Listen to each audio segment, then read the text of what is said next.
Hi, Pinchas here. Just wanted to share something with you today from the Missing Ingredients series. Now, often in Missing Ingredients, I talk about what's missing in your Bible study, and language is one of those features. Now, if you love the book of Psalms, if you read it before, you're probably aware how often it talks about God's law. And I have an example from the book of Psalms today. When reading Psalms in English, people do not realize what Hebrew words are actually behind those English translations they're reading. And consequently, a lot of times the depth and the meaning that is there in Hebrew evades people in English. They simply do not see it. This is the missing ingredient of language.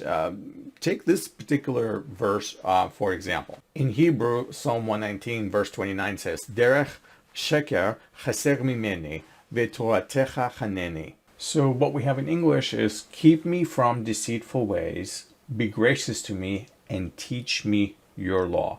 That's NIV. Psalm 119:29 NIV is a pretty good translation, pretty straightforward. I actually think NIV most of the time does a really good job translating it. But no translation is perfect, and therefore the tiny little nuances of Hebrew sometimes can be missed. The first part of the verse actually, I think, is translated very straightforward. Derech Sheker chaser mimeni just does mean keep me from deceitful ways. And there's not many other alternative ways you can say that. But the second part, v'toratecha chaneni, is a little bit different. So in English, the psalmist says, be gracious to me and teach me your law. Teach me your law.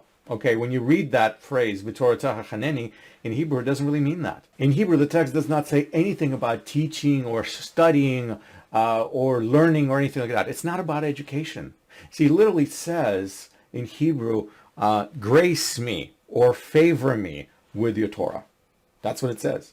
Now the word chaneni is the verb hanan, and hanan means to be gracious, to be kind, to be compassionate, and it's tied to a very well-known noun in Hebrew, chen. Chen means liking or grace, or I like to translate it as favorable disposition.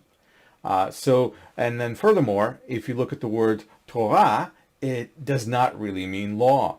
It does not mean law like as if it is a list of rules or something like that. When we hear the word law in English, that's what we think of. And the word actually means instruction or teaching, or I love to use the word direction.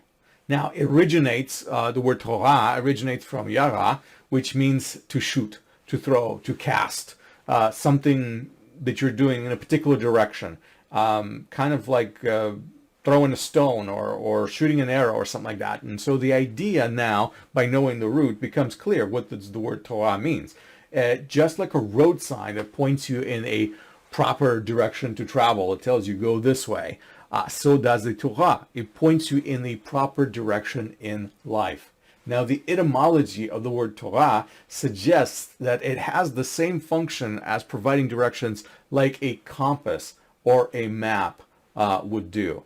And so if you think about it, the list of rules, the law does not really do that at all. The law does not point you in a direction in life. So that's not what the law is, and therefore translating Torah as law is somewhat misleading. It's not inaccurate, but it just does not project the right idea. Now that we looked at these phrases a little bit, let's see if we can paraphrase the translation in order to reflect on the actual meaning of the original Hebrew text. How would I translate this differently? I would say something like this: turn me away from deceitful way, and be favorable to me with your instruction. You see, it's not about studying Torah.